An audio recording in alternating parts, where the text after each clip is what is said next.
Rec-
Muy buenos días con todos. Mi nombre es Mariela Elgueta y en nombre de la Cámara Alemana les doy la bienvenida a este webinar Introducción al Derecho del Consumidor para Empresarios, de la mano con Reclama Aquí.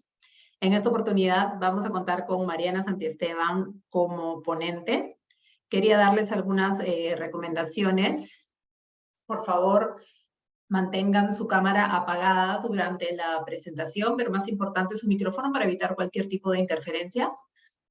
Durante este webinar pueden realizar todas sus consultas a través de nuestro chat y procederemos a leerlas y responderlas hacia el final del mismo. Sin mayor preámbulo, le cedo la palabra a Mariana para poder comenzar.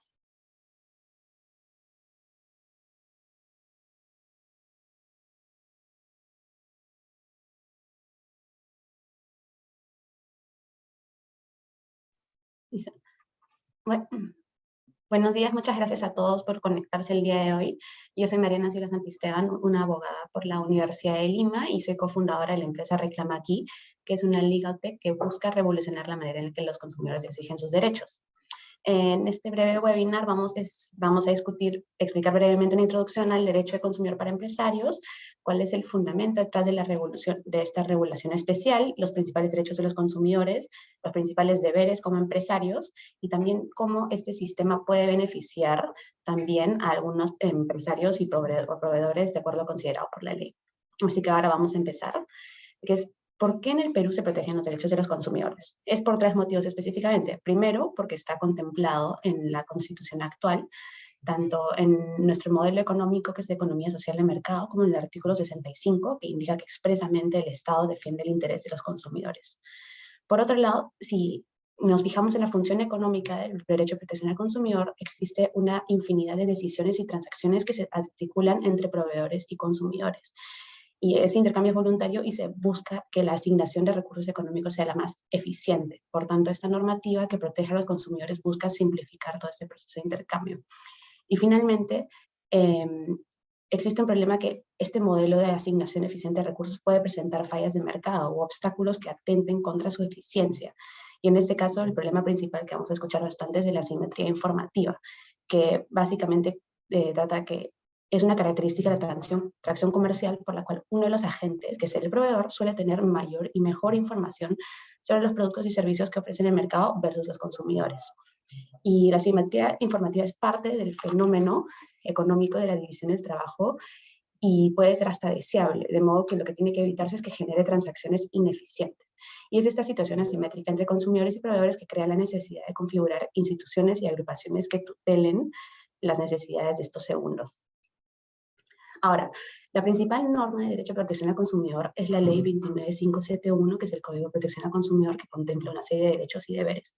En este caso, los principales son el deber de idoneidad o el derecho de idoneidad, que es el derecho que tiene un consumidor a recibir un producto o servicio apropiado y adecuado a lo que se ajusta a sus expectativas legítimas. Es decir, que efectivamente lo que reciba corresponda con lo que espera recibir. Y esto se forma en base a lo que comunica el proveedor, en base a las características del producto e incluso lo que indica la misma ley.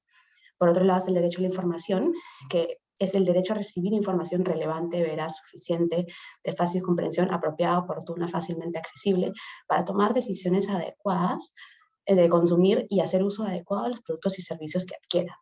Por otro lado, es la protección frente al riesgo o peligro, que parte de la premisa de que todo producto o servicio ofrecido debe ser seguro. Y si en condiciones normales estos presentaran un peligro imprevisto o algún riesgo, se debe garantizar una protección eficaz a los consumidores. Por otro lado, está la protección contra métodos comerciales abusivos, que existe una prohibición expresa de métodos comerciales que sean coercitivos, agresivos, engañosos, ni tampoco que sean abusivos en el cobro. Por otro lado, existe el derecho al trato justo y equitativo, que es que los proveedores no pueden discriminar por ningún motivo a los consumidores, tanto fuera como dentro de una relación de consumo. Es decir, que no necesariamente se debe garantizar un trato justo y equitativo a las personas que adquieran productos y servicios, sino también deben ser protegidos en todo momento, antes de comprar, durante la compra, incluso después. Antes la ley, por ejemplo, hacía una diferencia entre trato diferenciado y discriminación, pero ahora cualquier diferenciación en el trato es considerada discriminatoria. Y finalmente los consumidores tienen derecho a ser escuchados, y este derecho implica que las entidades públicas y privadas se encuentran obligadas a atender a los consumidores y atender sus reclamos dentro de los plazos legales establecidos, el cual actualmente es de 15 días. Ahora, de cara a los proveedores, citando el derecho de información, ¿qué información debe brindarse al consumidor? Y esa información debe ser aquella información relevante, y esta información relevante es aquella sin la cual no se habría adoptado la decisión de consumo o por la que se hubiese efectuado la decisión en términos sustancialmente distintos. Es decir, esa información que finalmente determina que ese producto adquiera ese bien o servicio a diferencia de otros. Y algunos ejemplos son información sobre precios, que es el precio total, y por último, si es un producto o servicio que se ofrece en moneda extranjera, debe consignarse también en moneda nacional, con indicación del tipo de cambio, incluso si hay diferencias en función al medio de pago empleado o reglas especiales para precios para establecimientos comerciales, farmacéuticos y de comidas y hospedaje. Por otro lado, las reglas de información sobre productos manufacturados indican que los productos nacionales, toda la información debe ser en castellano.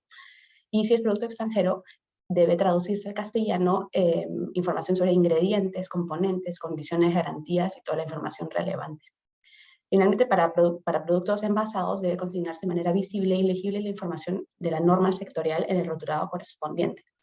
Y para las reglas de información de productos y servicios específicos, como mencioné, existe regulación sectorial, porque, por ejemplo, existe información específica aplicable a la compra-venta de automóviles, de pasajes aéreos, de alimentos, de medicamentos, así que dependería del rubro en que se encuentre el proveedor.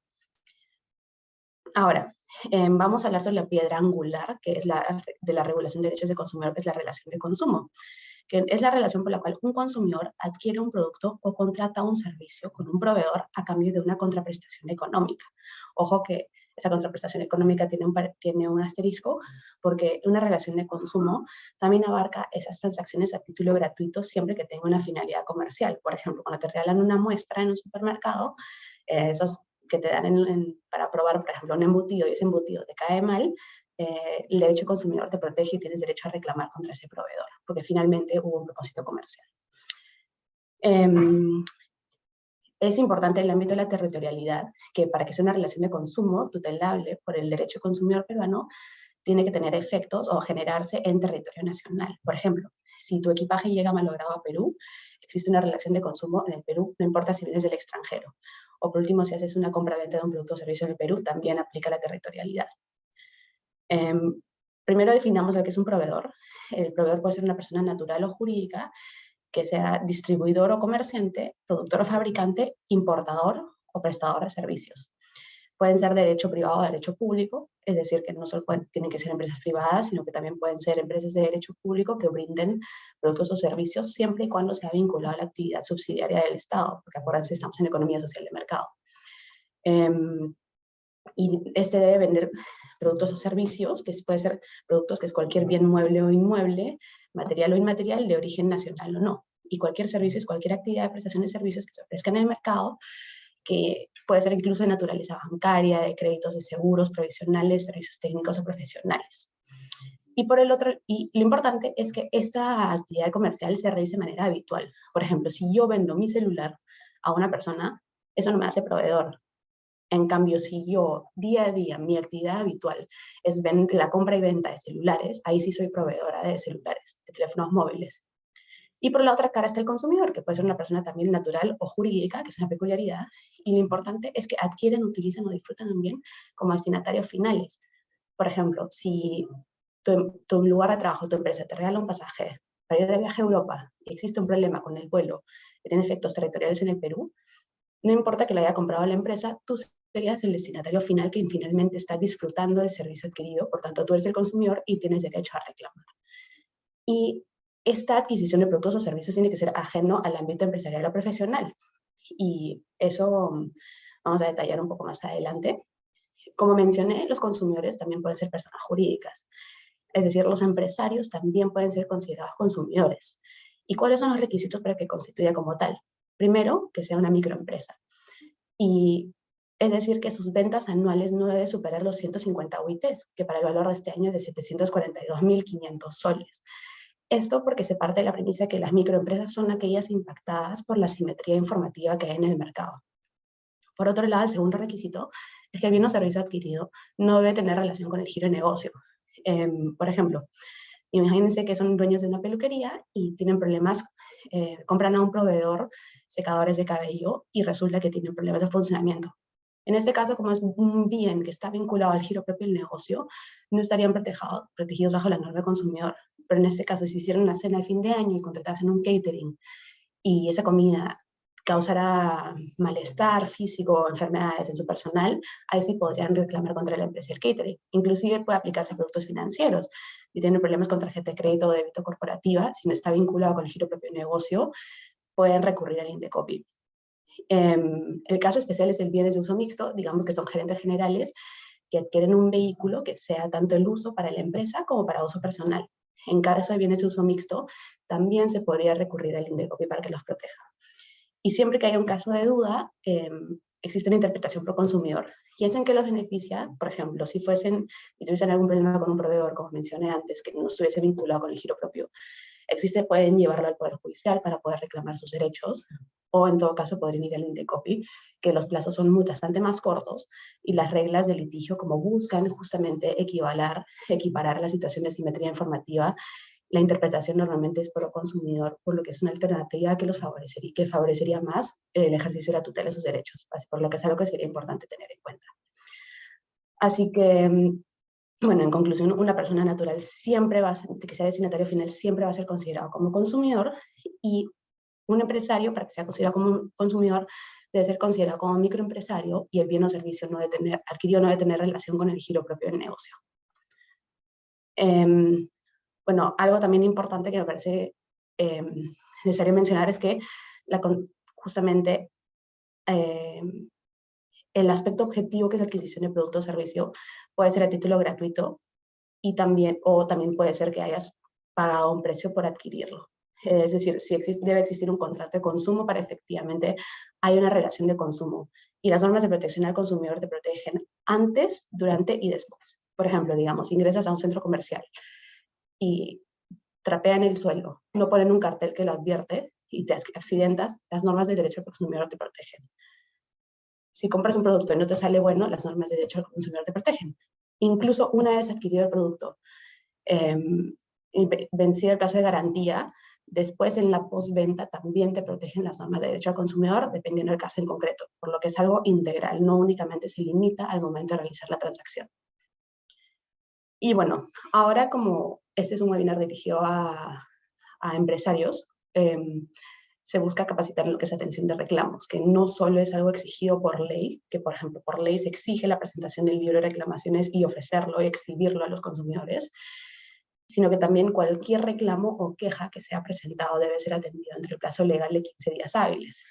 También se establece que cuando se ofrezcan canales que sean alternativos al libro de reclamaciones, este debe ser ofrecido de manera oportuna y no debe ser un obstáculo para poder efectivamente registrar la queja o el reclamo. Y tampoco puede condicionarse la atención de reclamos a que se paguen, al pago previo del producto o servicio de dicho reclamo. Y existen dos alternativas. Existen las empresas que para cumplir con lo exigido por ley bastan con atender el reclamo. La respuesta genérica es nuestras políticas internas no lo tutelan, no lo contemplan, por lo que su reclamo es desestimado. Y esa es una práctica bastante común, lamentablemente utilizada para llevar a los consumidores a que lo lleven a instancias superiores, a denuncias, a arbitraje de consumo, etc. Pero ahí los empresarios no solo se exponen a la pérdida de confianza por parte de los consumidores, sino también a una potencial multa por no haber atendido debidamente el reclamo. Por tanto, una sugerencia que siempre doy es mejor atender un reclamo de manera oportuna y efectivamente velar por cuidar los intereses de tu consumidor de tal manera que el empresario termina ganando, porque no solo te da la confianza y existe una recurrencia y se genera una lealtad y una confianza, y es una buena manera de promover buenas prácticas corporativas. Así que nada, con eso muchísimas gracias por su tiempo, quedo atenta a cualquier pregunta que pueda haber realizado.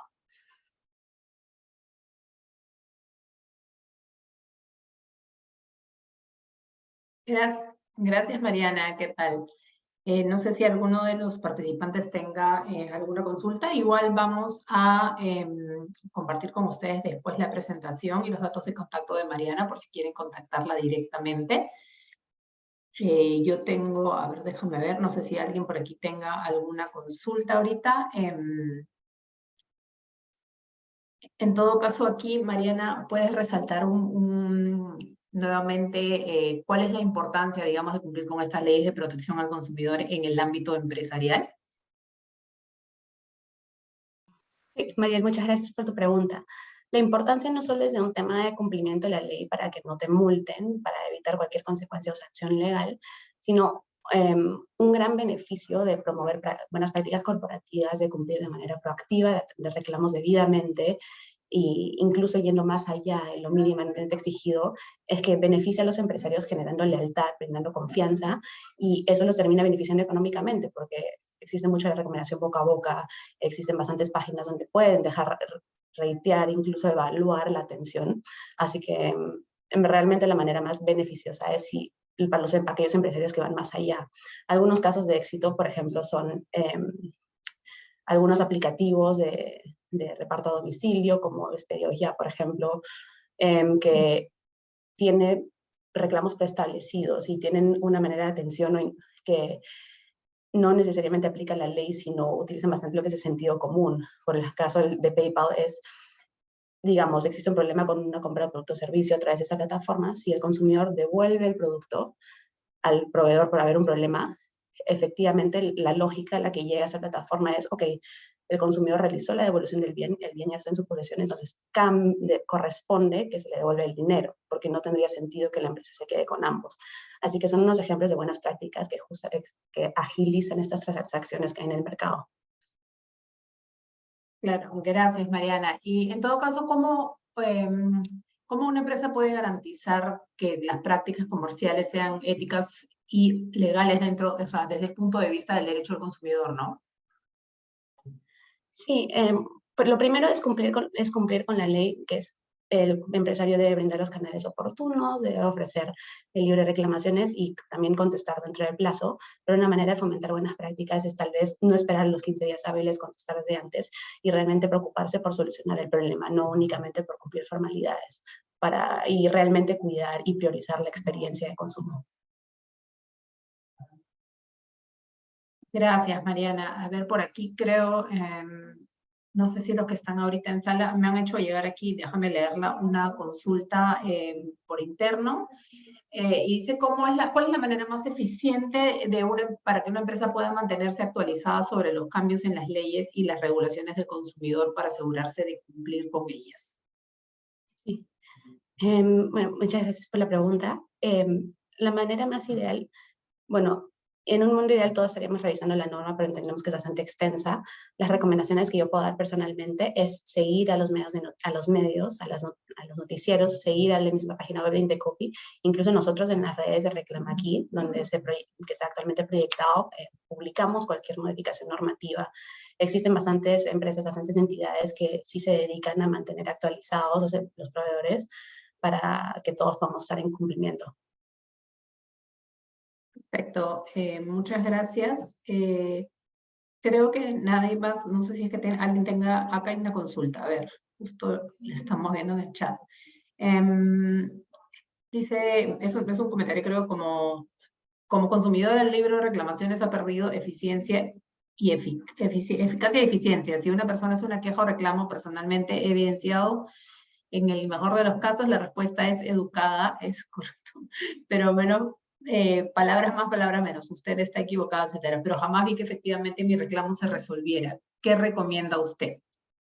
Y eso es cierto, ¿no? Creo que aquí en este país está como, y ahora que también es virtual el libro de reclamaciones, creo que efectivamente queda ahí, te mandan un correo diciendo como, muchas gracias por tu, lamentamos lo sucedido y punto, ¿no? ¿Qué nos recomiendas en este caso, Mariana? Sí, no, es justamente es una pregunta súper interesante y un comentario más bien, porque como mencioné, hay varias empresas que se contentan con lo mínimo indispensable, que es dar una respuesta, que es mis políticas internas no cumplen, o efectivamente usted está en lo equivocado y no corresponde. Y existen varias personas que dicen que incluso el libre de reclamaciones, si bien es exigido por ley, ya es un saludo a la bandera. Mi opinión es que realmente no es así. El libre de reclamaciones puede ser una herramienta bastante útil para dejar constancia de lo sucedido.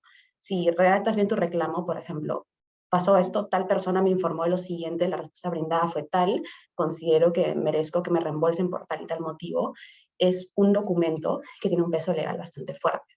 Así que más que ver el libro de reclamaciones lamentablemente como un fin en sí mismo, que idealmente debería hacerlo, mi recomendación es hacer el reclamo lo más detallado, lo más específico posible, para utilizarlo como un primer paso para tomar acciones legales, que en este caso sería una denuncia ante Indecopy o incluso arbitraje de consumo.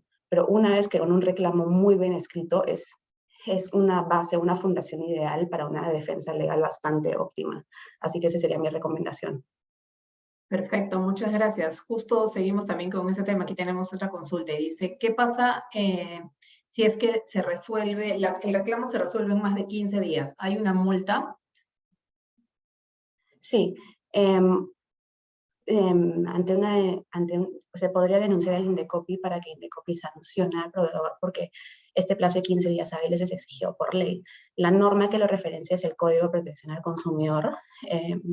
Ahora te digo bien el número, entiendo que es la ley 29751, déjame confirmar exactamente, pero de todas maneras está disponible en la página del Indecopy, pero sí, cuando formules tu denuncia a Indecopy, además de indicar tal día, tal día ocurrió, eso fue lo acontecido, y además el proveedor no cumplió con resolver mi reclamo dentro del plazo legal establecido, y eso simplemente lo que hace es aumentar la posible sanción para el proveedor involucrado.